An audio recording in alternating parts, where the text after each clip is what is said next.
పోలవరం జిల్లాలో పెద్ద పులి వణుకు పుట్టిస్తోంది. 4 నెలల నుంచి తూర్పుగోదావరి జిల్లా, కాకినాడ జిల్లా, పోలవరం జిల్లాలో తిరుగుతూ హడలెత్తిస్తోంది. 3 జిల్లాల ప్రజలను కంటి మీద కునుకు లేకుండా చేస్తోంది. రాత్రైతే పశువుల కొట్టాలపై విరుచుకుపడుతోంది. ఇప్పటికే లేగదూడలను చంపేయడంతో రైతులు కన్నీరు మున్నీరవుతున్నారు. పులి సంచరిస్తున్న విషయంపైన అటవీశాఖ అధికారులకు కనీసం సమాచారం కూడా తమకు ఇవ్వటం లేదని, సమాచారం ఇచ్చి ఉంటే ఆవు దూడలను సురక్షిత ప్రాంతానికి తరలించేవాడిని అంటూ బాధిత రైతు అంటున్నాడు. ఇదే అంశానికి సంబంధించి బాధిత రైతుతో మా ప్రతినిధి సూరిబాబు ఫేస్ టు ఫేస్.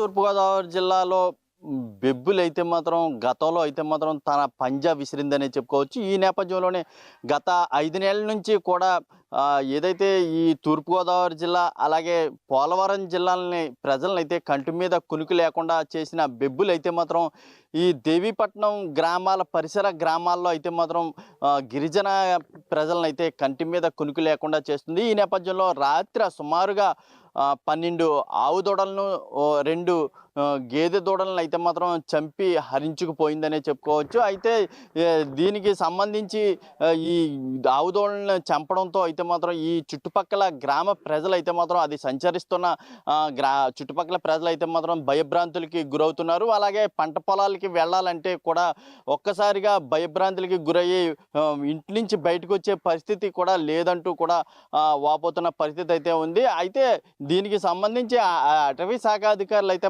అప్రమత్తంగా ఉండి ఎప్పటికప్పుడు ప్రజలను అయితే అప్రమత్తం చేస్తున్న పరిస్థితి అయితే ఉంది. ఎప్పటికప్పుడు ఈ పెద్ద పులి సంచరిస్తున్న ప్రాంతంలో అయితే మాత్రం ఆ గ్రామాల పరిసర ప్రజలను అయితే మాత్రం అప్రమత్తం చేస్తున్నారు. అలాగే దండోరా వేయిస్తూ ఆ ఊర్లో టముకు వేయిస్తూ ప్రతి ఒక్కరిని కూడా చైతన్యపరుస్తూ ఎవరు కూడా బయటికి రావద్దు, అలాగే ఈ మీ పశువులను కూడా లోపలే కట్టుకోండి అంటూ కూడా అటవీ శాఖ అధికారులు చెప్తున్న పరిస్థితి అయితే ఉంది. ఈ నేపథ్యంలోనే రాత్రి అయితే మాత్రం దేవీపట్నం మండలం గంగంపాలెం గ్రామంలో సుమారుగా 12 ఆవు దూడలను 2 గేదె దూడలను అయితే మాత్రం చంపుకు తిన్న పరిస్థితి అయితే ఉందనే చెప్పుకోవచ్చు. దానికి సంబంధించి 12 ఆవు దూడలను కోల్పోయిన రైతు అయితే మాత్రం మనతో ఉన్నారు. వారిని అడిగి అసలు ఏం జరిగింది అనే విషయాలను అయితే మాత్రం మనం స్పష్టంగా అడిగి తెలుసుకునే ప్రయత్నం చేద్దాం. అసలు చెప్పండి, అసలు ఏ సమయంలో వచ్చింది పెద్ద పులి, ఏ విధంగా దాడి చేసింది దీని మీద? ఏ సమయంలో వచ్చింది తెలియదండి మాకు. మరి మేము కట్టేసి పడుకుంటూ పోయామండి. మరి ఆ టైంలో ఎప్పుడు వచ్చిందో కూడా మాకు తెలియదండి. సుమారుగా ఎన్ని చనిపోయినాయి? 12 ఆవు దూడలండి, 2 గేదె దూడలండి. మరి అయితే అధికారులు అయితే మాత్రం ప్రజలను ఎప్పటికప్పుడు అప్రమత్తం చేస్తున్నారు. ఈ చుట్టుపక్కల అయితే గతం నుంచి 2-3 సార్లు అయితే మాత్రం ఇక్కడికి వచ్చింది. మరి మీరు ఎందుకు లోపల కట్టుకోవాలి అంటే ముందు చెప్పారండి. ఈ మధ్యలో మాకు ఏది తెలియలేదండి. తెలిస్తే మేము ఇంత దారుణంగా బయట వదిలేసుకోం కదండి. ఎప్పుడు ఇంట్లో ఒకటే గదిలో పెట్టి తాళం వేసుకుంటానండి నేను దూడల్ని. ఇంకా పులికి భయం లేదు, ఇంకా ఏదో చాలా దూరం పోయిందన్నారని ఇంకా బయట ఉడకకు లోపల ఉంటే ఇబ్బంది అయిపోతుందని బయట కట్టానండి. అయితే దీనికి సంబంధించి అధికారులు తెలియపరచలేదంటారు? నాకంటే ఇలా పులి కూడా తెలియపరచలేదండి.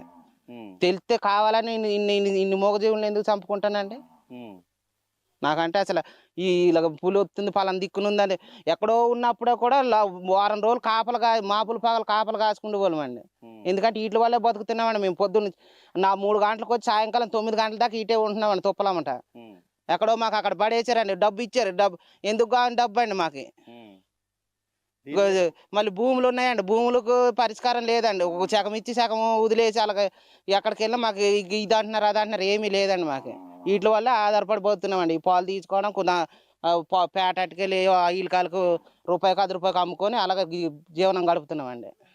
అదే దీని మీదే సుమారుగా ఎన్ని వాటిని అయితే పోషణ చేస్తున్నారు మీరు పశువులు? ఉంటాయండి సుమారు ఒక 25-30 శాలతీలు ఉంటాయండి మావి. మరి అన్నిట్లో మరి లేక దూడలు అన్నిటిని చంపేసిందండి. ఇప్పుడు వాటి వల్ల ఇప్పుడు ఆదాయం పోయిందండి నాకు. దీనికి మీరు ఏ విధంగా కోరుకుంటున్నారు? కోరుకున్న ఇప్పుడు నష్టపరిహారం అంటున్నారండి. నష్టపరిహారం ఎంత ఇచ్చినా నాకు రాదు కదండి. 10,000 5,000 ఇస్తారండి. నాకు ఇది కుటుంబం గడుపుతుందేటండి. అయితే ఈ నాకు జరిగిన నష్టం అయితే మాత్రం వర్ణనాతీతం. దీనికి సంబంధించి అయితే నాకు ఎంత డబ్బు ఇచ్చినా కూడా దాన్ని పోటు అయితే మాత్రం మనం భర్తీ అయితే చేయలేము. సుమారుగా 14 మూగజీవాలను అయితే నేను కోల్పోయాను. దానిపై ఆధారపడి జీవిస్తున్నాను. నాకు అయితే మాత్రం డబ్బు ఇచ్చినా కూడా ఇలాంటి నష్టాన్ని అయితే లేమంటూ కూడా అయితే రైతు అయితే చెప్తున్న పరిస్థితి అయితే మాత్రం ఉంది. అయితే కన్నీరు మున్నీరవుతున్న పరిస్థితి అయితే నాకు ముందే తెలిస్తే దీన్ని అయితే మాత్రం నేను అప్రమత్తంగా ఉండేను. గతంలో కూడా ఇలా తెలియజేయడంతో అయితే మాత్రం నేను లోపలికి మొత్తం జీవాలన్నిటిని కూడా లోపల కట్టుకోవడం జరిగింది. 3-4 రోజుల వరకు కూడా బయటికి విడిచిన పరిస్థితి అయితే లేదు. ఇప్పుడైతే మాత్రం నాకు తెలియకపోవడంతోనే ప్రధానంగా ఈ దొడ్లోనైతే కట్టడం జరిగింది. కట్టడం వల్లే నాకు ఇంత నష్టం అయితే మాత్రం జరిగిందంటూ చెప్తున్న పరిస్థితి అయితే ఉంది. కెమెరామెన్ రాముతో సూరిబాబు, CVR న్యూస్, గంగాపాలెం నుంచి.